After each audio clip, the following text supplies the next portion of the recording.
Ho sempre avuto la passione dell'orologeria, fin da piccolo insomma, e quindi essendo vissuto anche in un contesto così, anziché andare a giocare al pallone, mi divertivo ad aggiustare orologi da polso. Quindi la passione dell'orologeria mi è entrata, diciamo così, nel sangue, ecco.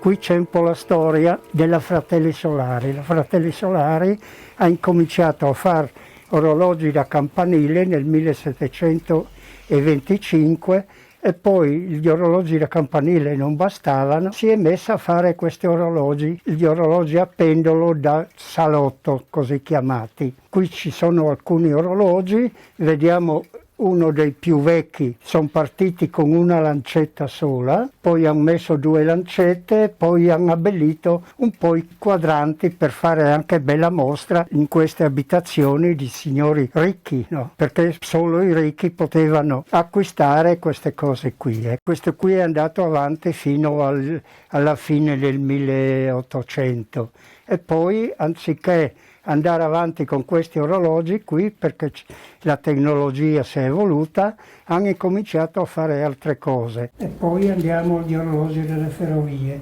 Questo è un orologio registratore. L'orologio è costituito praticamente da 2 gruppi fondamentali. L'orologio a pendolo, che è praticamente l'orologio elettrico classico, e abbiamo poi un'asta che trasmette il movimento per far avanzare praticamente i rulli della carta paraffinata. E ogni movimento degli scambi delle ferrovie dello Stato viene registrato qui. Praticamente era la scatola nera dei treni.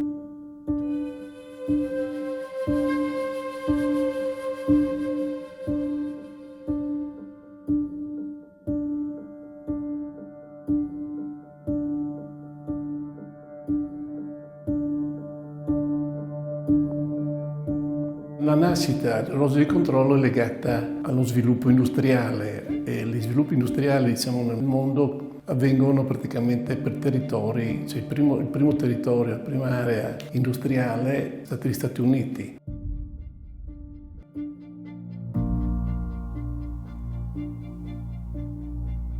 Negli Stati Uniti, già nel 1888, nasce un'azienda che si chiama Day, la quale praticamente produce il primo orologio di controllo a leva. Intorno al 1900 la Germania segue come area di rivoluzione industriale gli Stati Uniti e c'è un'azienda della Germania che acquista il brevetto, praticamente quindi crea un rapporto di collaborazione con la Bundy e inizia a vendere, a produrre gli orologi praticamente di controllo.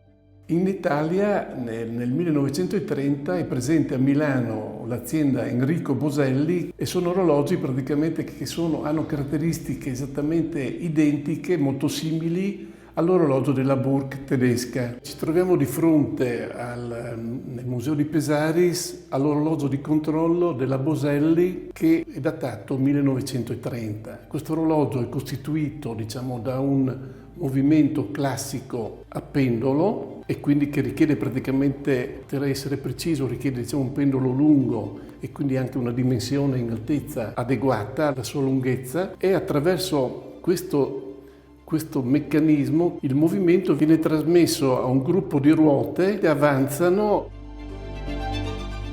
L'imbuto portascheda viene posizionato automaticamente dall'orologio nelle posizioni entrata-uscita mattiniera e pomeridiana entrata-uscita. Questi spostamenti vengono programmati attraverso una ruota di segnalazione in cui si inseriscono gli orari di entrata e uscita dall'azienda.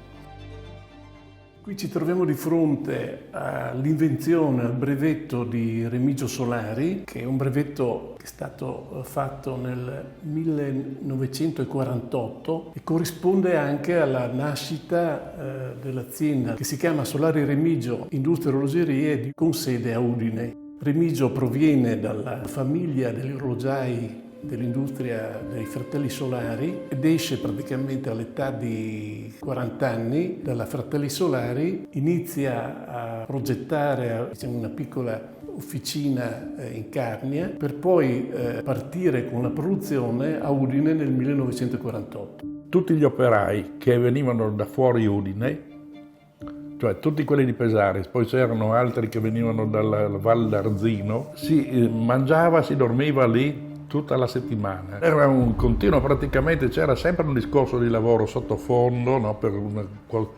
anche durante la cena.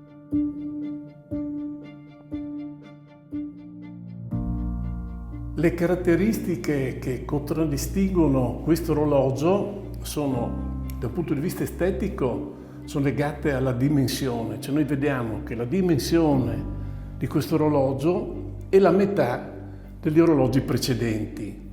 Da un punto di vista tecnico, questo è il primo orologio a livello mondiale che utilizza una scheda di tipo mensile, cioè mentre fino al 1948 tutte le timbrature sugli orologi erano di tipo quindicinale.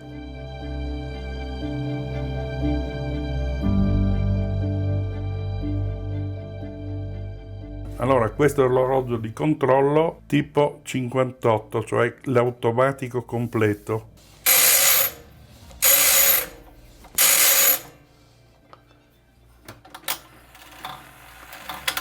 Questo che è il corpo determina l'ora, il tempo, e questo che determina il programma, cioè i movimenti che determinano gli spostamenti laterali, che sono questi,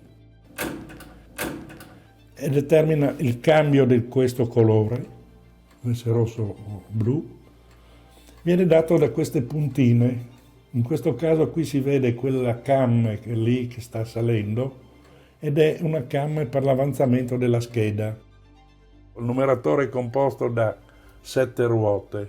Abbiamo la ruota di trasmissione, la ruota di centratura del numeri, la ruota di avanzamento minuti e la ruota di avanzamento ore. Gli altri orologi presentavano gli imbuti fermi. L'introduzione della scheda doveva essere spostato l'imbuto a seconda era l'entrata o uscita. Questo invece ha il movimento del numeratore, si sposta lui a seconda della programmazione che effettuiamo sulla ruota programma.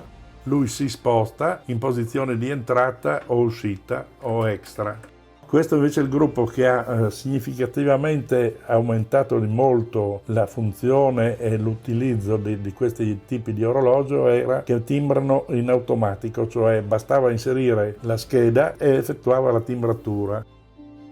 Il numero che viene assegnato ai modelli è parallelo all'età dei fondatori della Solare di Udine, dei fratelli di Remigio. 48 è il più giovane dei fratelli, che sono 48 anni, mentre il 56 è l'età del più anziano, che è Remigio Solari stesso. La Fratelli Solari, 4 anni dopo il brevetto di Remigio, decide di entrare nel mercato dell'orologeria industriale, progettando e costruendo un orologio di controllo, sempre a scheda mensile, con timbratura automatica, e rispetto alle caratteristiche di Remigio ha delle differenze. Il gruppo numeratore è praticamente fisso e la timbratura avviene attraverso praticamente un martello che viene azionato contro il gruppo numeratore che rimane fermo, che imprime praticamente il colore dell'orario di entrata o di uscita.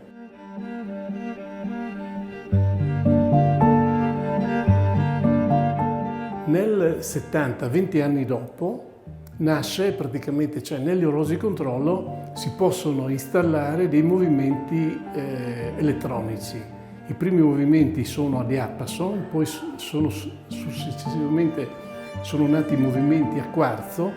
Le caratteristiche di questi movimenti sono di avere dimensioni estremamente contenute, di avere una maggiore precisione e quindi consentono una riprogettazione estetica dell'orologio di controllo stesso. Il Printag nasce come studio, congiunto fra i tecnici che realizzano i meccanismi e il designer che stabilisce, il tipo di forma, cioè l'estetica di questo orologio. Il Printag riassume in termini efficaci questa fusione fra tecnologia meccanica, elettromeccanica, elettronica e design industriale. Una seconda caratteristica del printer è lo studio della facilità di accesso ai meccanismi.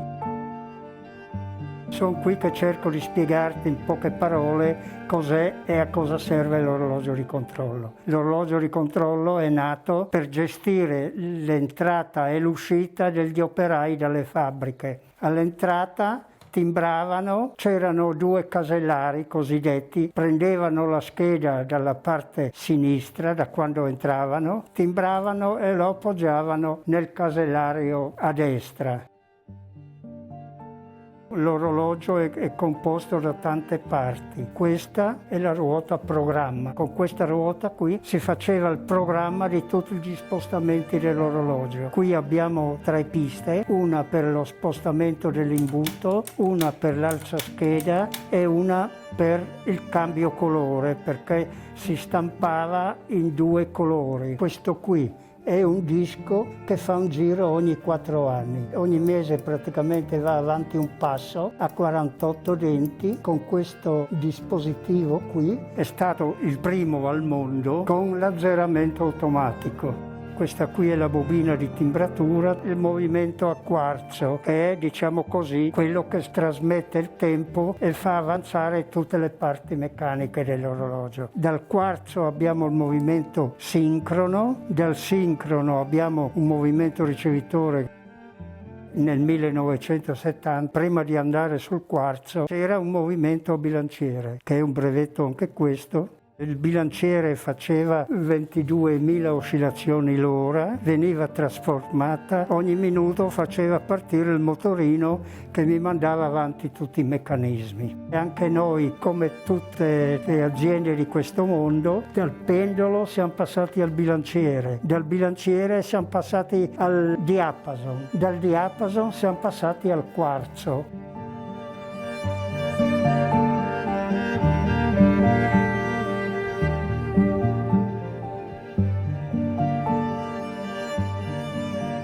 Solari era un posto un po' anche privilegiato perché la sua storia per tutte le sue cose, insomma, no? Entrare alla Solari e iniziare questo tipo di percorso che poi uno non si immaginava di farci tutta la vita è stato anche un momento importante. Al momento in cui si entrava all'interno dell'azienda si veniva veramente accompagnati all'apprendimento delle cose. Quando siamo arrivati noi il printer che era già stato prodotto ed era il prodotto con più numeri di produzione che c'era la Solari in pratica il printer, eguagliava solo magari i registratori ferroviari in pratica, quando era in produzione mezzo anno di lavoro era per quello in pratica. Ecco. Quello che abbiamo fatto noi sul printer è stato solo quello di cercare di diminuire i costi in pratica di produzione.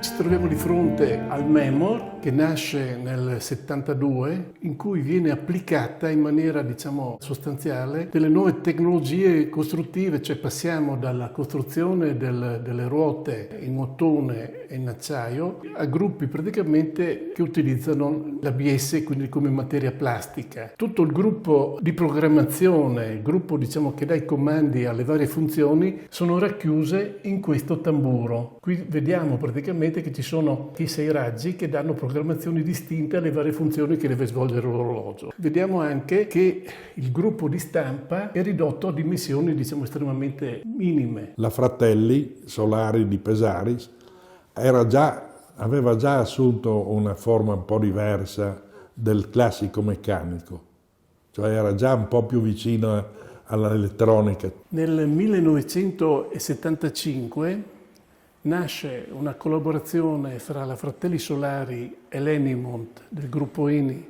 di Milano per realizzare il primo terminale di rilevazione presenze che parla con mini computer. Questo terminale qui viene chiamato Printag GA, che vuol dire Printag General Automation, e utilizza una scheda IBM con codice perforato che viene chiamato Hollery.